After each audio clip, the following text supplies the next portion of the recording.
Isang maliit at tahimik na baryo na napapalibutan ng mga bundok at malalawak na palayan. Naninirahan ang isang dalagang nagngangalang Lara. Kilala si Lara sa kanilang lugar bilang masipag, tahimik, at may mabuting puso. Bata pa lamang siya ay sanay na siyang tumulong sa kanyang ama sa pag-aalaga ng mga manok na panabong na kanilang pinagkukunan ng kabuhayan. Ang kanilang bahay ay yari lamang sa kahoy at pawid. Hindi man marangya ang kanilang buhay, puno naman ito ng kasipagan at pag-asa. Ang ama ni Lara na si Mang Isko ay dating kilalang sabunghero sa mga karatig baryo. Maraming beses nang nanalo ang kanyang mga manok sa sabungan, ngunit habang tumatanda siya, ay unti-unti na rin siyang napagod sa paglalakbay at paglalaban ng mga manok. Kaya nang lumaki si Lara, siya na ang naging katuwang ng kanyang ama sa pag-aalaga ng mga tandang. Siya ang nagpapakain, naglilinis ng kulungan, at minsan ay siya rin ang nagbabantay kapag may manok na sinasanay para sa laban. Isang hapon, habang papalubog ang araw at gininto ang kulay ang bumabalot sa buong bukirin, nagpasya si Lara na pumunta sa gubat na malapit sa kanilang baryo. May mga halamang gamot doon na madalas niyang kinukuha para sa kanyang ama. Tahimik ang paligid at maririnig lamang ang mahinang ihip ng hangin sa mga dahon. Habang naglalakad siya sa ilalim ng matataas na puno, may napansin siyang kakaibang liwanag sa di kalayuan. Para itong kumikislap na tila nagmumula sa isang bagay na gumagalaw. Dahan-dahan siyang lumapit. Sa ilalim ng isang malaking puno ng balete ay may nakita siyang isang maliit na sisiw. Ngunit hindi ito pangkaraniwang sisiw. Ang balahibo nito ay kumikislap sa iba't ibang kulay. May pula, bughaw, berde, at ginto, na tila kahawig ng kulay ng maalamat na ibong Adarna na madalas ikwento ng matatanda sa baryo. Napanganga si Lara sa kanyang nakita. Hindi siya makapaniwala na may ganitong uri ng ibon o manok na umiiral sa tunay na buhay. Ang maliit na sisiw ay tila pagod at nanginginig.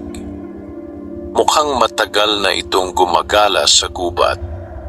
Lumuhod si Lara at marahang kinuha ang sisiw. Hindi ito pumalag. Sa halip ay tila nagpakita ito ng tiwala sa dalaga. Habang hawak niya ang kakaibang sisiw, napansin niyang mas lalong kumikislap ang mga kulay nito kapag tinatamaan ng liwanag ng araw. Para itong isang nilalang na may dalang hiwaga. Naisip ni Lara na hindi niya maaaring iwan ang sisiw sa gubat. Maaaring kainin lamang ito ng ibang hayop o mawala sa dilim ng kagubatan.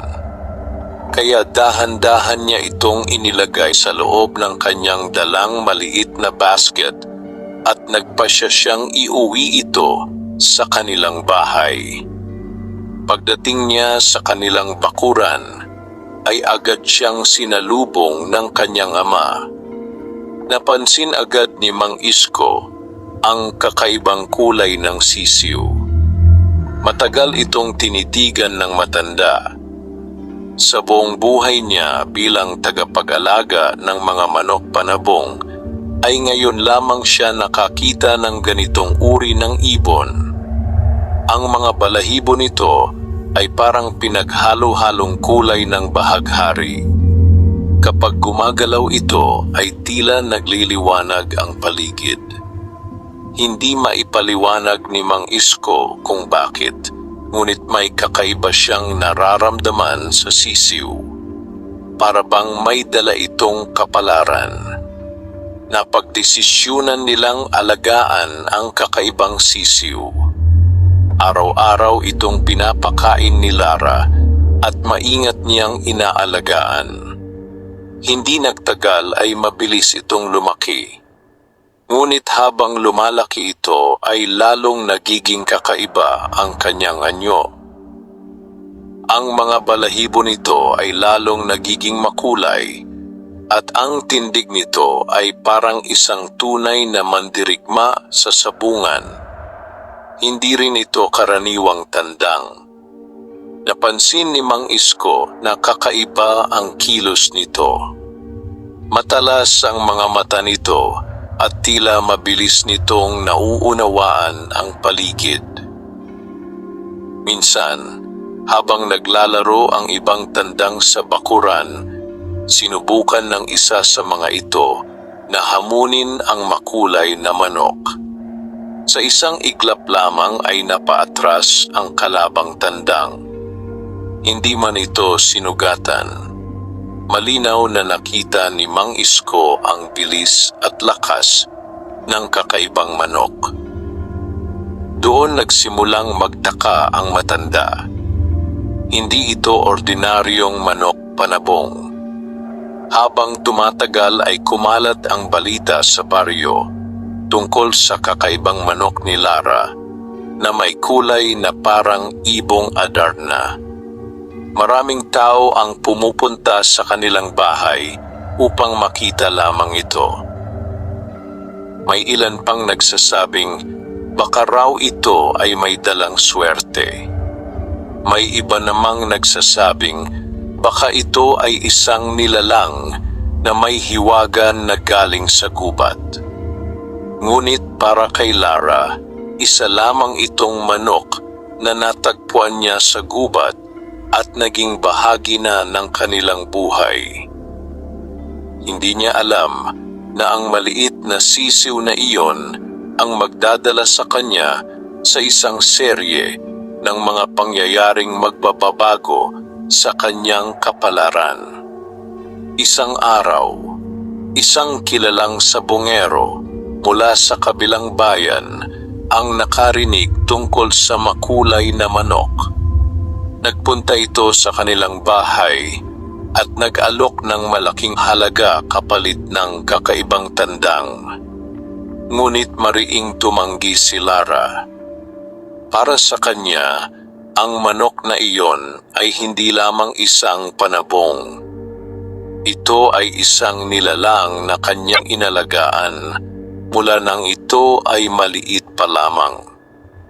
Ngunit hindi doon nagtatapos ang kwento. Sapagkat sa mga susunod na araw, unti-unting mahahayag ang tunay na lihim ng manok na kakulay ng ibong Adarna.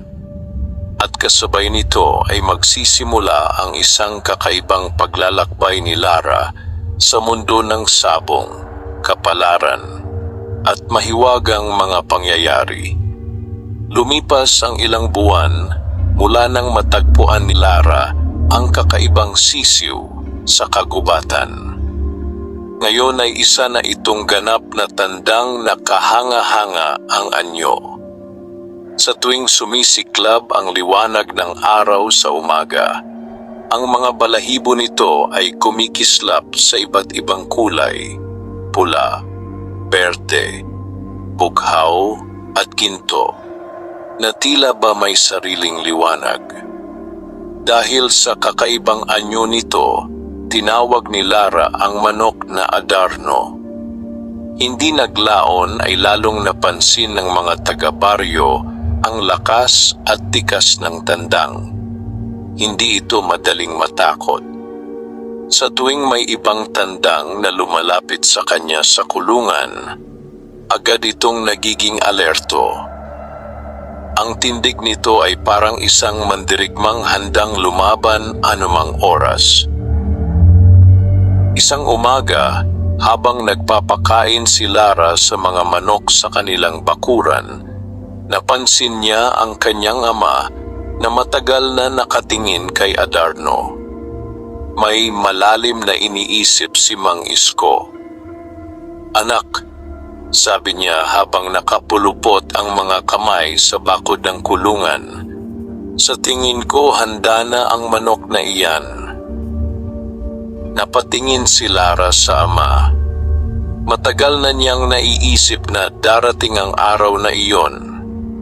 Ang bawat manok na panabong na inaalagaan nila ay dumaraan sa pagsasanay bago ito ilaban sa sabungan. Ngunit para kay Lara, kakaiba ang pakiramdam niya kay Adarno. Para bang hindi lamang ito isang alagang manok. May kung anong misteryo sa likod nito na hindi niya maipaliwanag. Ngunit alam niyang tama ang kanyang ama. Sa loob ng mga buwan na lumipas, ay nasubukan na nila ang lakas at bilis ng tandang. Sa tuwing sinasanay nila ito sa ibang tandang sa bakuran, palaging mabilis ang kilos nito. Hindi ito basta sumugod. Pinagmamasdan muna nito ang kalaban bago kumilos. At kapag umatake ito, mabilis at eksakto ang galaw. Isang hapon ay nagpasya si Mang Isko na dalhin si Lara sa sabungan ng kalapit na bayan. Doon ay madalas magtipon ang mga sabunghero mula sa iba't ibang lugar. Maraming malalakas na manok ang naglalaban doon at kilala ang lugar sa matitinding laban. Habang naglalakad sila papunta sa sabungan, dala ni Lara ang basket kung saan nakalagay si Adarno. Maraming tao ang nakatingin sa kanila. Kahit hindi pa nila inilalabas ang manok, ay tila nararamdaman ng mga tao na may kakaibang nangyayari. Pagdating nila sa sabungan, ay agad silang sinalubong ng ingay ng maraming tao. Naroon ang mga sabungero na may kanya-kanyang dalang tandang, ang mga manonood na sabik sa laban, at ang mga matatandang eksperto na marunong kumilatis ng lakas ng manok. Nang ilabas ni Lara si Adarno mula sa basket, biglang natahimik ang ilang taong malapit sa kanila. Napatingin ang mga ito sa makulay na balahibo ng tandang. "Anong klasing manok iyan?" Bulong ng isa. "Parang hindi pangkaraniwan," sabi naman ng isa pang sabunghero.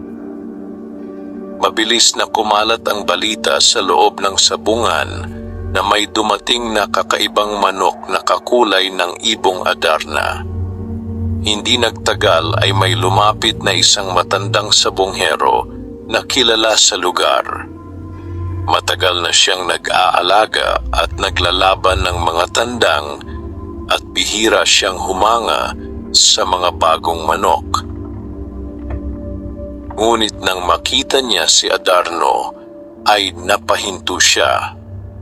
Pinagmasdan niya ang manok mula ulo hanggang paa. May kakaibang kislap sa kanyang mga mata. "Dalaga," sabi niya kay Lara, "saan mo nakuha ang manok na ito?" Maingat na ngumiti si Lara. "Natagpuan ko lang po sa gubat noong maliit pa siya."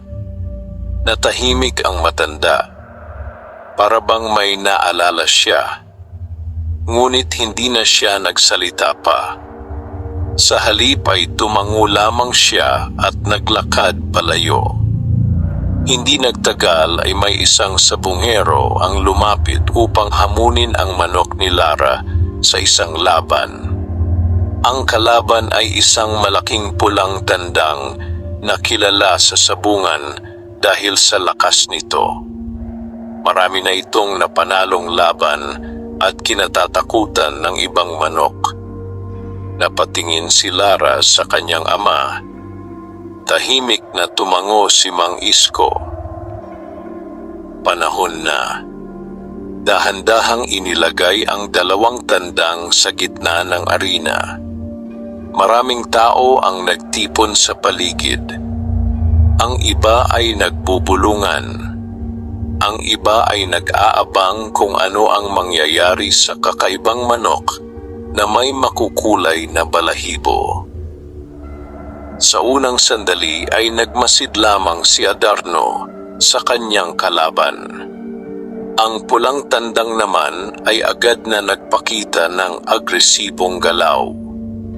Malakas ang tindig nito at tila sanay na sa maraming laban.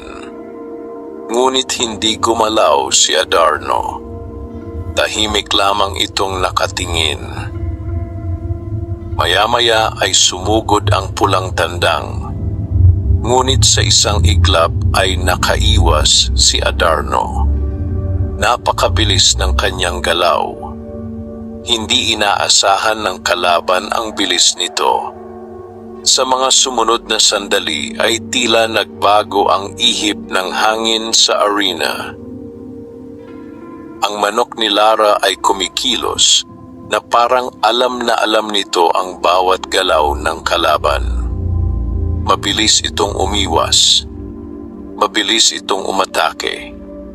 At sa loob lamang ng maikling panahon, napaatras ang pulang tandang. Natahimik ang buong sabungan. Hindi makapaniwala ang mga tao sa kanilang nasasaksihan. Ang kakaibang manok na kakulay ng ibong Adarna ay malinaw na nagpapakita ng kakaibang lakas at talino sa laban. Napatingin si Lara kay Adarno. Sa unang pagkakataon, naramdaman niya na ang manok na iyon ay may dalangang kapalaran. Ngunit hindi niya alam na ang laban na iyon ay simula pa lamang ng mas malalaking pangyayari. Sapagkat sa bawat laban na kanilang haharapin, mas lalong mahahayag ang hiwaga ng manok na kakulay ng ibong Adarna. At kasabay nito ay may mga taong magsisimulang maghangad na maagaw ang kakaibang tandang na iyon mula kay Lara. Ang tahimik na buhay ng dalaga ay unti-unti nang papasok sa mundo ng panganib, inggit at kapalaran. Pagkatapos ng unang laban ni Adarno sa sabungan, mabilis na kumalat ang balita tungkol sa kakaibang manok ni Lara. Sa bawat sulok ng sabungan ay pinag-uusapan ng mga sabungero ang makulay na tandang na tila may kakaibang talino sa pakikipaglaban.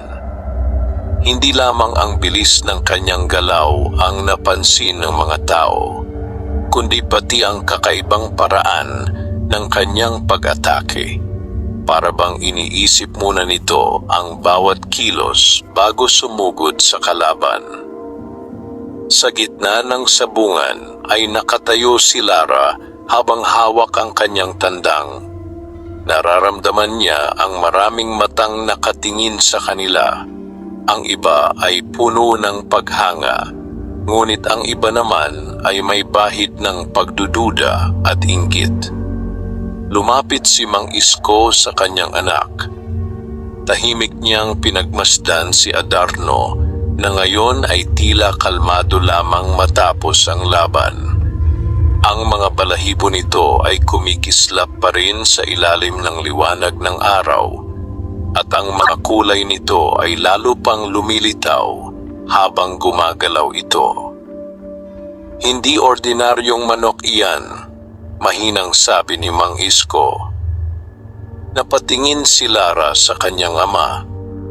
Matagal nang sabonghero si Mang Isko at bihira itong magsabi ng ganoong bagay tungkol sa isang tandang.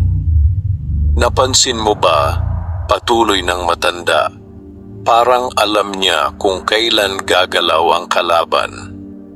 Natahimik si Lara. Totoo ang sinabi ng kanyang ama. Sa laban na kanilang napanood, tila ba nahuhulaan ni Adarno ang bawat kilos ng kalabang tandang. Bago pa man sumugod ang kalaban ay nakakaiwas na ito. Hindi niya alam kung bakit, ngunit may kakaiba talaga sa manok na iyon. Habang sila ay naghahanda ng umuwi, ay may ilang sabonghero ang lumapit upang makita nang malapitan si Adarno. Ang ilan ay nag-alok pa ng pera upang mabili ang tandang. Ngunit bawat isa ay tinanggihan ni Lara. Para sa kanya, hindi maaaring ipagbili ang manok na iyon. Simula nang matagpuan niya ito sa kagubatan, ay parang naging bahagi na ito ng kanyang buhay. Habang papalabas sila ng sabungan, ay may isang lalaki ang nakatayo sa gilid ng daan. Matangkad ito at may matalim na tingin. Nakasuot siya ng maitim na sombrero at tila matagal na nakamasid sa kanila. Ang lalaking iyon ay si Don Basilio. Isa siya sa pinakakilalang sabonghero sa buong lalawigan. Marami siyang malalakas na manok at halos walang laban na hindi niya pinapanalunan. Ngunit kilala rin siya sa kanyang pagiging mapaghangad. Matagal niyang pinagmasdan ang makulay na tandang ni Lara.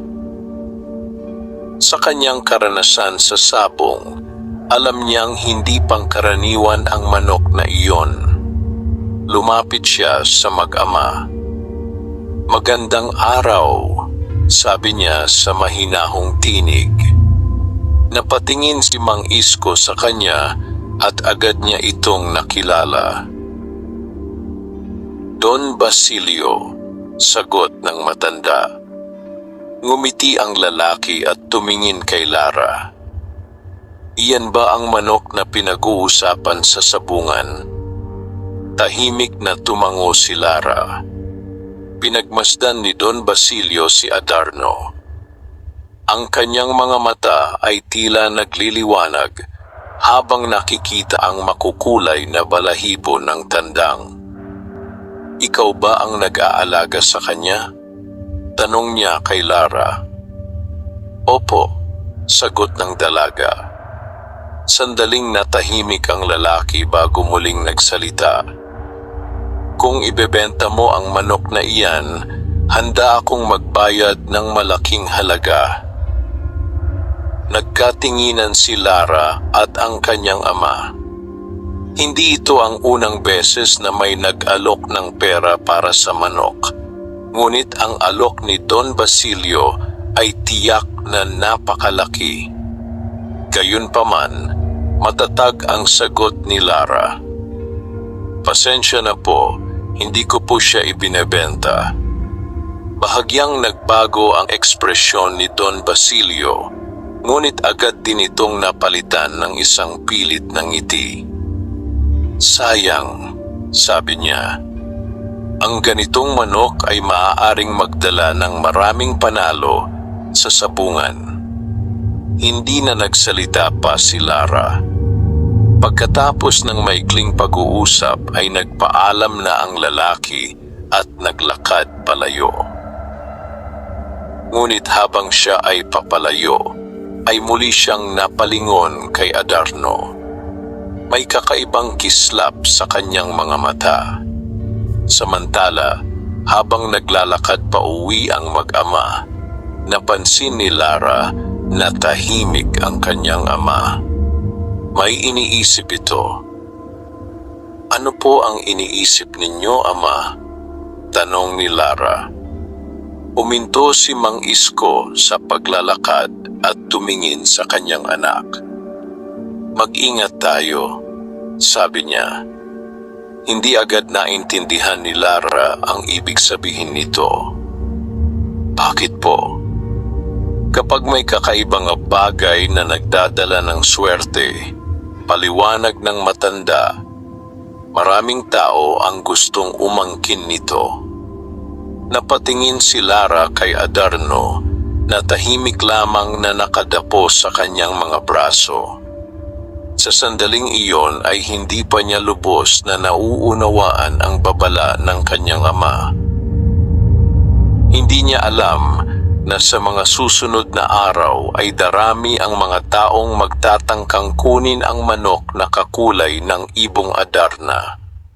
At sa bawat laban na kanilang haharapin, mas lalo pang lalalim ang hiwaga ng tandang na nagdala ng kakaibang kapalaran sa buhay ni Lara. Ang simpleng dalaga na dating tahimik lamang na nag-aalaga ng mga manok ay unti-unti nang papasok sa isang mundo na puno ng pagsubok, panganib at lihim na matagal nang nakatago. At sa gitna ng lahat ng iyon ay naroon si Adarno, ang manok na kakulay ng ibong Adarna na tila may sariling kapalaran na naghihintay na matuklasan. Makalipas ang ilang araw, matapos ang unang laban ni Adarno, hindi pa rin humuhupa ang usap-usapan sa baryo tungkol sa kakaibang tandang ni Lara. Sa tuwing dumadaan si Lara sa palengke o sa daan ng kanilang baryo, may mga taong napapahinto upang tanungin siya tungkol sa manok na kakulay ng ibong Adarna. Ang ilan ay nagtatanong kung saan niya ito nakuha. Ang iba naman ay gustong makita ito ng malapitan. May ilan ding nag-aalok ng pera kapalit ng tandang. Ngunit palagi lamang ngumiti si Lara at magalang na tumatanggi. Sa kanilang bakuran ay patuloy niyang inaalagaan si Adarno. Pinapakain niya ito ng pinakamahusay na butil at inaalagaan ang kalusugan nito. Sa bawat araw na lumilipas, ay lalo pang gumaganda ang tindig ng tandang. Ang mga balahibo nito ay tila nagiging mas makintab. Kapag tinatamaan ng araw, ay naglalaro ang iba't ibang kulay sa katawan nito na para bang isang buhay na bahaghari. Habang pinagmamasdan ni Lara si Adarno isang umaga, napansin niyang tila mas matalas ang mga mata nito kaysa dati. Para bang mas nauunawaan nito ang mga nangyayari sa paligid. Samantala, sa kabilang bahagi ng bayan, tahimik na nakaupo si Don Basilio sa kanyang malaking bahay. Nakatanaw siya sa malawak niyang bakuran kung saan maraming kulungan ng mga manok panabong. Kilala si Don Basilio bilang isa sa pinakamayamang sabunghero sa lalawigan. Halos lahat ng laban na kanyang sinalihan ay napapanalunan ng kanyang mga tandang. Ngunit matapos niyang makita ang manok ni Lara sa sabungan, may bagong bagay na pumasok sa kanyang isip. Hindi mawala sa kanyang alaala ang makulay na balahibo ng tandang na iyon. Sa tagal ng kanyang karanasan sa sabong, alam niyang bihirang-bihira ang manok na may ganoong lakas at kilos. Tinawag niya ang isa sa kanyang mga tauhan. Alamin mo ang lahat tungkol sa manok ng dalagang iyon, utos niya. Tumango ang tauhan at agad na umalis. Habang naiwan mag-isa si Don Basilio, ay napangiti siya ng bahagya. Para sa kanya, ang manok na iyon ay hindi lamang kakaiba.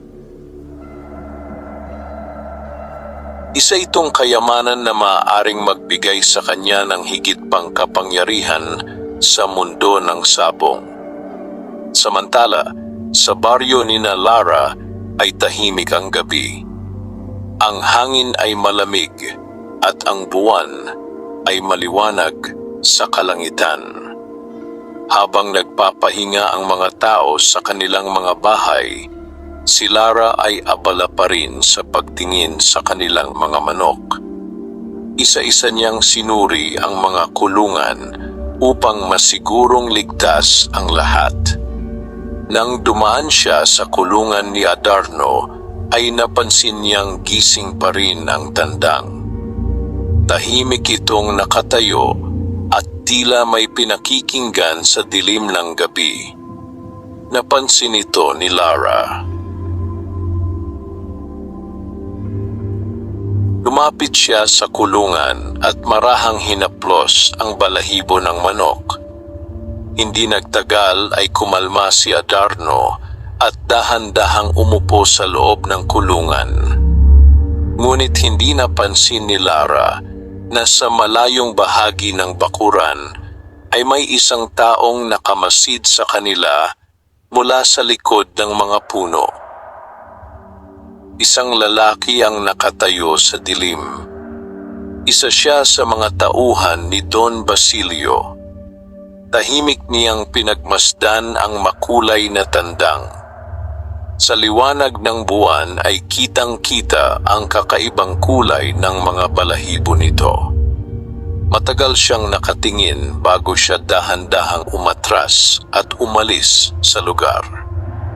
Kinabukasan, maagang pumunta ang tauhan kay Don Basilio upang ibalita ang kanyang nalaman. Hindi po nila ibinebenta ang manok, sabi ng tauhan. Tahimik na nakinig si Don Basilio. Ang nag-aalaga po ay ang dalagang si Lara at ang kanyang ama. Nag-isip sandali ang lalaki.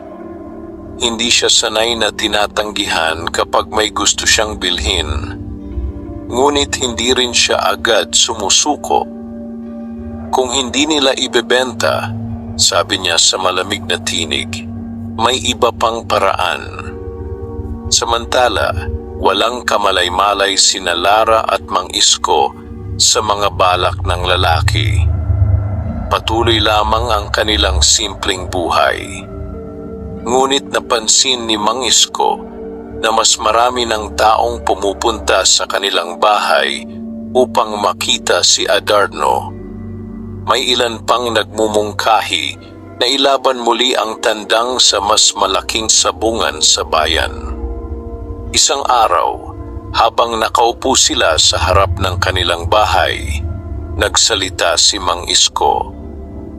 "Anak," sabi niya, "marami nang nakapapansin sa manok na iyan." Tahimik na nakinig si Lara. "Kung ilalaban natin siya sa mas malaking sabungan," patuloy ng matanda, "mas marami pang makakakita sa kanyang lakas." Napaisip si Lara. Hindi siya mahilig sa ingay at kaguluhan ng malalaking sabungan. Ngunit alam niyang iyon ang mundo ng mga manok panabong. Kung tunay na malakas si Adarno, darating talaga ang araw na haharap ito sa mas malalaking laban. Habang iniisip niya ito ay tumingin siya sa makulay na tandang na tahimik lamang na naglalakad sa bakuran. Hindi niya alam kung bakit, ngunit pakiramdam niya ay hindi lamang simpleng panalo. Sa sabungan ang naghihintay sa manok na iyon. May mas malalim na dahilan kung bakit niya ito natagpuan sa kagubatan. At habang lumilipas ang mga araw, ang mga mata ng mga taong puno ng paghanga ay unti-unting nadaragdagan ng mga matang puno ng inggit. Ang manok na kakulay ng ibong Adarna ay hindi lamang nagdadala ng swerte. Unti-unti rin itong nagdadala ng panganib sa buhay ni Lara. At hindi magtatagal, ang mga taong naghahangad na maagaw si Adarno ay magsisimula ng kumilos. Lumipas ang mga araw at lalo pang dumami ang mga taong dumadalaw sa bahay ni Lara. upang makita ang makulay na tandang na si Adarno. Ang dating tahimik na bakuran ay halos araw-araw nang may bisita. Ang iba ay mga sabungero na nais lamang makita ang kakaibang manok, habang ang iba naman ay nagtatangkang hikayatin si Lara na ibenta ito. Ngunit nanatiling matatag ang dalaga sa kanyang pasya. Para kay Lara, hindi lamang isang panabong si Adarno. Mula nang matagpuan niya ito sa kagubatan, ay naging parang kasama na niya ito sa buhay. Kaya kahit gaano kalaki ang alok ng pera, hindi niya kayang ipagpalit ang manok na iyon. Isang umaga, habang abala si Lara sa pagpapakain sa mga manok, dumating ang isang karwahe sa harap ng kanilang bahay. Napansin ito ni Mang Isko at agad siyang lumabas upang tingnan kung sino ang bisita. Mula sa karwahe ay bumaba ang isang lalaking kilalang-kilala sa buong bayan. Ito ay si Don Basilio. Tahimik na lumapit ang lalaki sa bakuran at pinagmasdan ang mga kulungan ng mga manok. Hindi nagtagal ay napansin niya si Adarno na nakatayo sa loob ng kulungan nito. Kahit sa ilalim ng sikat ng araw, ay kakaiba pa rin ang tindig ng tandang. Ang mga balahibo nito ay kumikislap sa iba't ibang kulay at tila nagliliwanag habang gumagalaw. Lumapit si Lara at magalang na bumati. Napangiti si Don Basilio, ngunit ang kanyang mga mata ay nakatuon lamang kay Adarno. Iyan ang manok na nakita ko sa sabungan, sabi niya. Tumango si Lara. Napakaganda niyang tandang, dagdag ng lalaki habang pinagmamasdan ang manok. Sandaling natahimik ang paligid bago muling nagsalita si Don Basilio. Hindi ko na uulitin ang alok kong bilhin ang manok na yan, sabi niya. Ngunit mayroon akong ibang mungkahi. Napatingin si Mang Isko sa kanya. Isang malaking laban ang gaganapin sa pangunahing sabungan sa bayan sa susunod na linggo, paliwanag ni Don Basilio. Ang manok na mananalo doon ay kikilalanin bilang pinakamalakas sa buong lalawigan. Naging tahimik si Lara habang nakikinig. Kung ilalaban mo ang tandang mo roon, patuloy ng lalaki, ako mismo ang magbibigay ng hamon laban sa isa sa aking pinakamahusay na manok. Nabigla si Mang Isko sa narinig. Ang mga manok ni Don Basilio ay kilalang-kilala sa lakas. Maraming sabungero ang natatalo sa kanyang mga tandang at bihira lamang may makapantay sa mga ito. Ngunit hindi natakot si Lara. Tumingin siya kay Adarno na tahimik lamang sa loob ng kulungan. Sa mga nakaraang laban ay nakita na niya ang kakaibang talino at lakas ng manok. May kung anong tiwala ang nabuo sa kanyang puso. Tatanggapin ko ang hamon, sagot ni Lara. Bahagyang napangiti si Don Basilio. Parang iyon na rin ang inaasahan niyang sagot. Maghanda kayo, sabi niya bago siya tuluyang umalis. Hindi madaling kalaban ang manok ko. Pagkaalis ng lalaki ay napabuntong hininga si Mang Isko. Anak, sabi niya, ang laban na iyan ay hindi basta laban. Alam ni Lara ang ibig sabihin ng kanyang ama. Kapag lumaban sila sa sabungan ng bayan, hindi lamang mga ordinaryong sabungero ang manonood. Naroon ang mga pinakamagagaling at pinakamayamang sabunghero sa lalawigan. Ngunit sa kabila ng lahat ay hindi nagbago ang kanyang desisyon. Sa mga sumunod na araw ay sinimulan nilang ihanda si Adarno para sa malaking laban. Mas pinili nila ang pagkain nito. Mas maingat ang pagsasanay nito sa bakuran.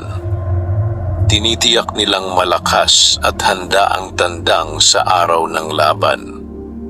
Habang tumatagal, ay lalo pang nagiging matikas ang tindig ni Adarno. Ang kanyang mga mata ay tila mas matalas at ang kanyang galaw ay mas mabilis kaysa dati. Isang gabi, habang tahimik ang paligid, lumabas si Lara upang tingnan ang kanyang manok. Ang buwan ay maliwanag at ang hangin ay malamig. Sa ilalim ng liwanag ng buwan ay nakita niya si Adarno na nakatayo sa loob ng kulungan. Ang mga balahibo nito ay kumikislap sa kakaibang paraan na para bang may sariling liwanag. Sandaling napatigil si Lara habang pinagmamasdan ito. Sa sandaling iyon ay muli niyang naalala ang araw na natagpuan niya ang sisiw sa kagubatan. Hindi niya alam kung bakit, ngunit pakiramdam niya ay may nakatagong lihim ang manok na iyon. Isang lihim na unti-unti lamang na mahahayag sa paglipas ng panahon. Sa malapit ng araw ng malaking laban, ang buong baryo ay nagsisimula ng maghintay sa mangyayari. Ang laban sa sabungan ng bayan ay hindi lamang simpleng paligsahan ng mga manok. Ito ay magiging laban ng kapalaran. Sa isang panig ay si Lara at ang kanyang makulay na tandang na si Adarno. Sa kabilang panig naman ay si Don Basilio at ang kanyang kinatatakutang manok na matagal nang naghahari sa sabungan. At sa araw na iyon, malalaman ng lahat kung ang manok na kakulay ng ibong Adarna ay tunay ngang may dalang swerte sa sabong.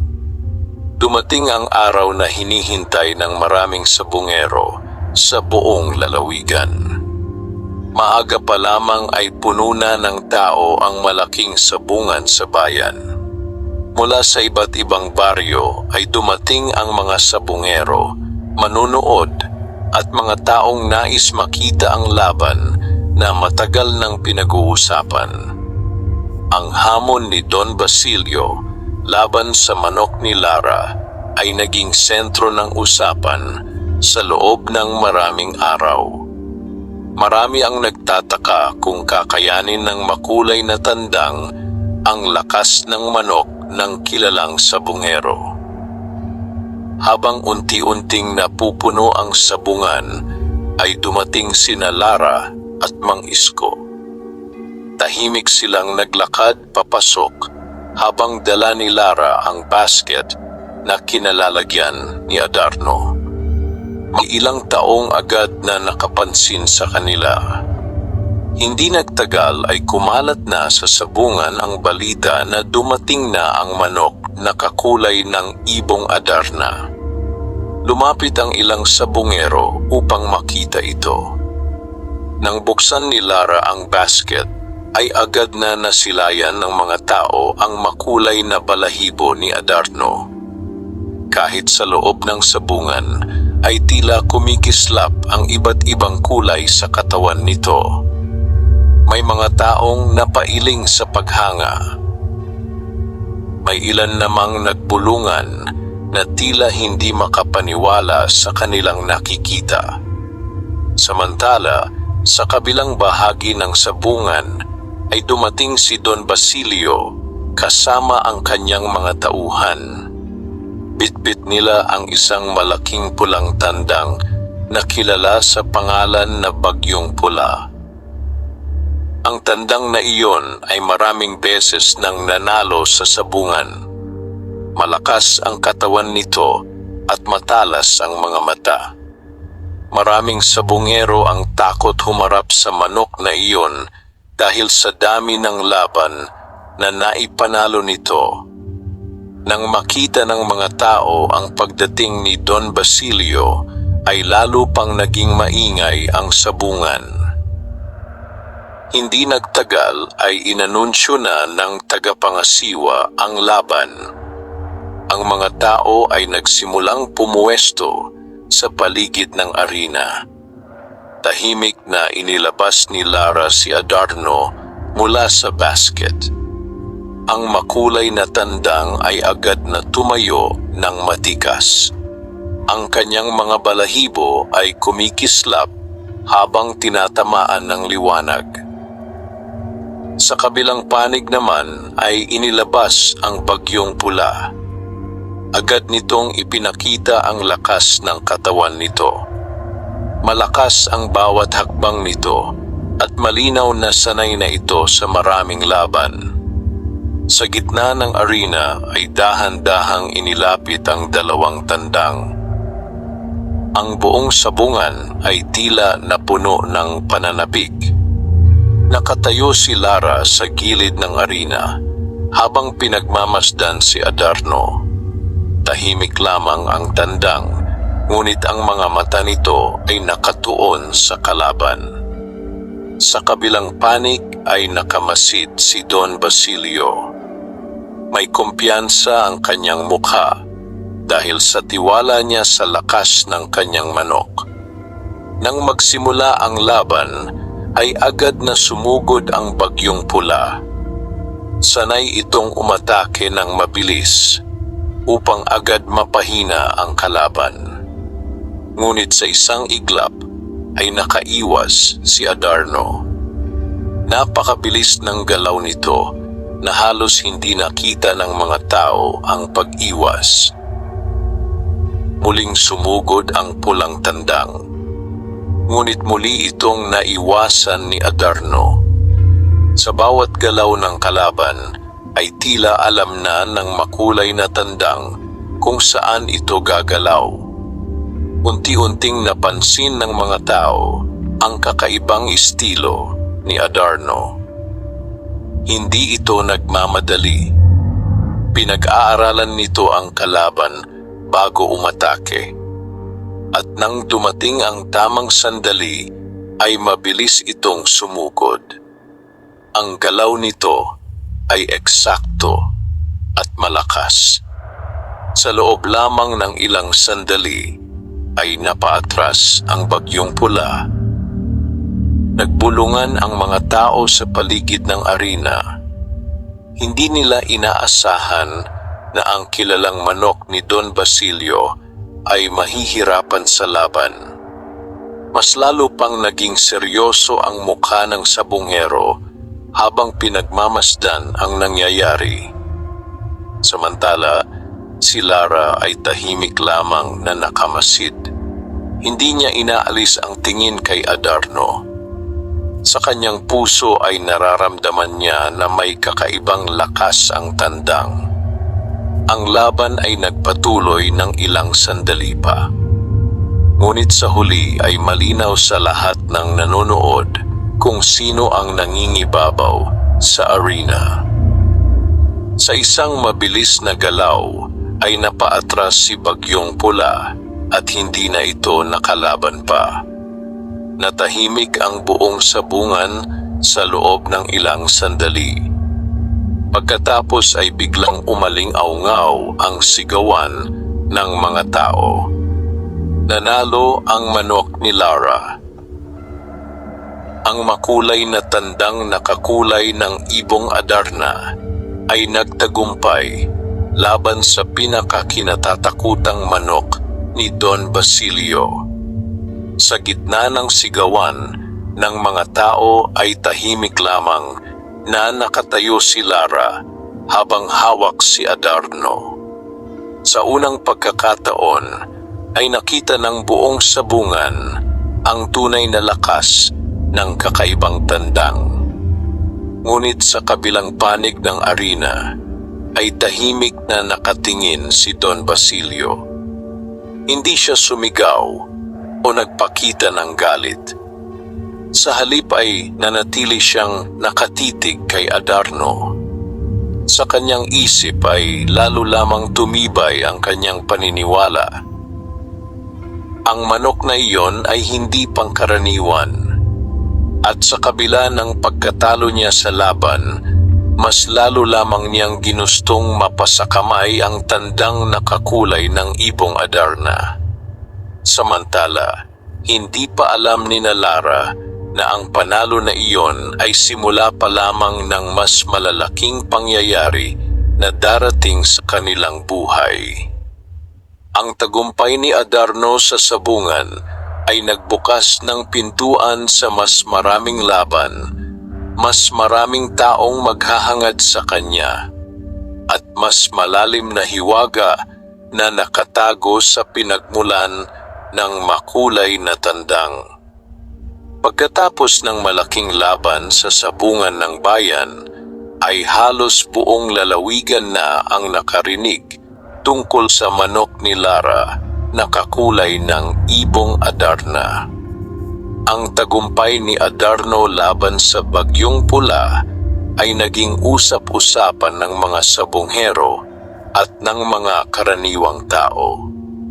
Sa tuwing binabanggit ang laban na iyon, ay hindi maiiwasang mabanggit ang kakaibang tandang na tila may sariling talino sa pakikipaglaban. Pagbalik ni Lara at Mang Isko sa kanilang baryo, ay sinalubong sila ng mga kapitbahay. Marami ang bumati sa kanila at nagpahayag ng paghanga sa lakas ng manok. Ngunit kahit masaya ang mga tao, ay nanatiling tahimik si Lara. Habang hawak niya si Adarno, ay pakiramdam niya ay may mas malalim pang dahilan kung bakit ganoon kalakas ang tandang. Nang sumapit ang gabi ay nagpasya si Lara na pumunta sa likod ng kanilang bahay kung saan naroon ang mga kulungan ng kanilang mga manok. Tahimik ang paligid at ang liwanag ng buwan ay marahang tumatama sa bakuran. Lumapit siya sa kulungan ni Adarno. Ang tandang ay nakatayo lamang at tila nagmamasid sa dilim ng gabi. Habang pinagmamasdan niya ito ay bigla niyang naalala ang araw na natagpuan niya ang maliit na sisiw sa kagubatan. Hindi niya alam kung bakit, ngunit may kung anong nagtulak sa kanya na balikan ang lugar na iyon. Kinabukasan ay maaga siyang nagising. Hindi pa sumisikat ang araw nang tahimik siyang lumabas ng bahay. Hindi niya ginising ang kanyang ama.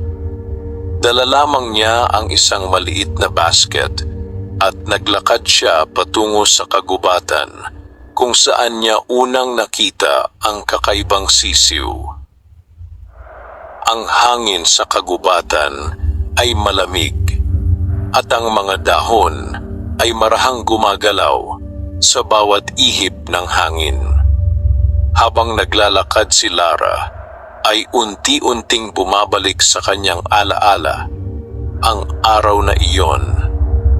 Hindi nagtagal ay narating niya ang malaking puno ng balete kung saan niya unang nakita si Adarno. Tahimik ang paligid, ngunit may kakaiba siyang napansin.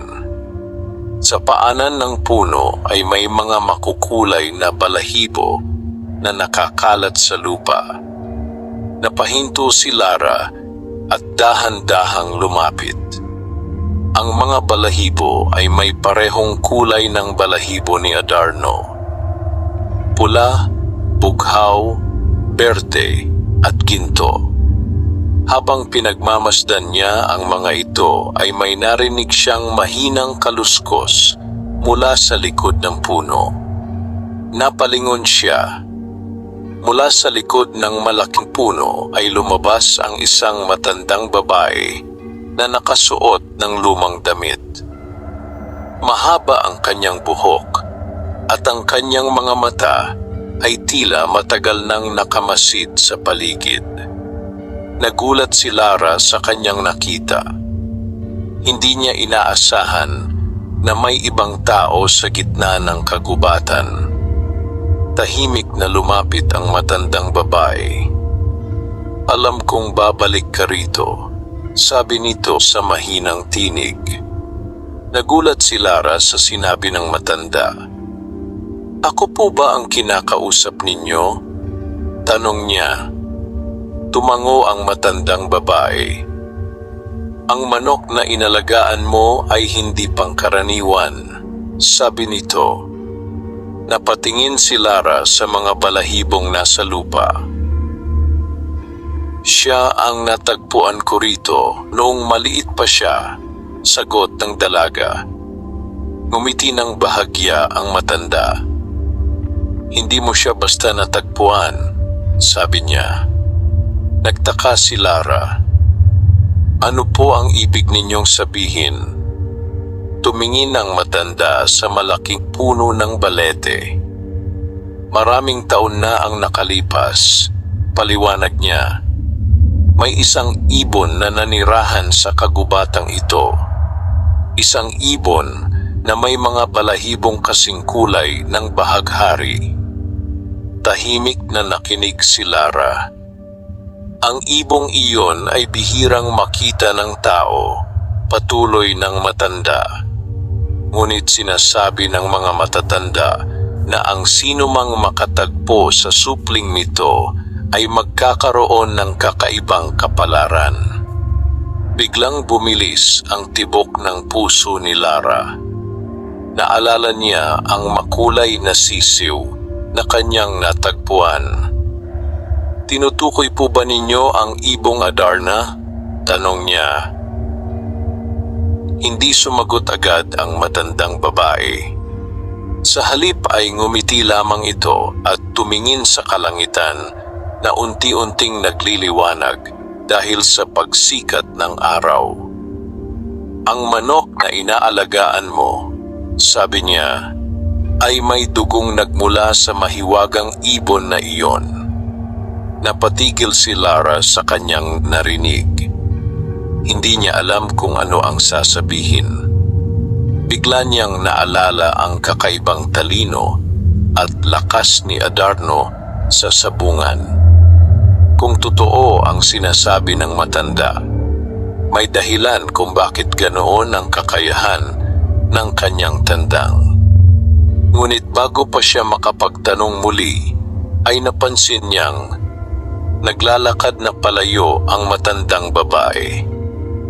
"Ano po ang dapat kong gawin?" sigaw ni Lara. Huminto sandali ang matanda at bahagyang lumingon. "Ingatan mo siya," sagot nito, "sapagkat may mga taong gagawin ang lahat upang mapasakan nila ang kapangyarihang dala ng manok na iyon." Pagkatapos ay nagpatuloy ito sa paglalakad hanggang tuluyan itong nawala sa pagitan ng mga puno. Naiwan si Lara sa ilalim ng malaking balete. Tahimik niyang pinulot ang isa sa mga makukulay na balahibo sa lupa. Habang hawak niya ito ay unti-unti niyang naunawaan na ang manok na kanyang inalagaan ay may lihim na mas malalim kaysa sa inaakala niya. Ang tandang nakakulay ng ibong Adarna ay hindi lamang isang malakas na panabong. Isa itong nilalang na may pinagmulan sa isang mahiwagang kwento na matagal ng bahagi ng kagubatan.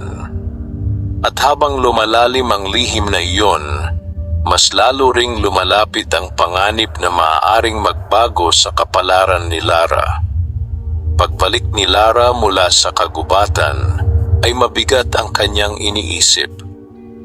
Ang mga sinabi ng matandang babae ay patuloy na umiikot sa kanyang isipan.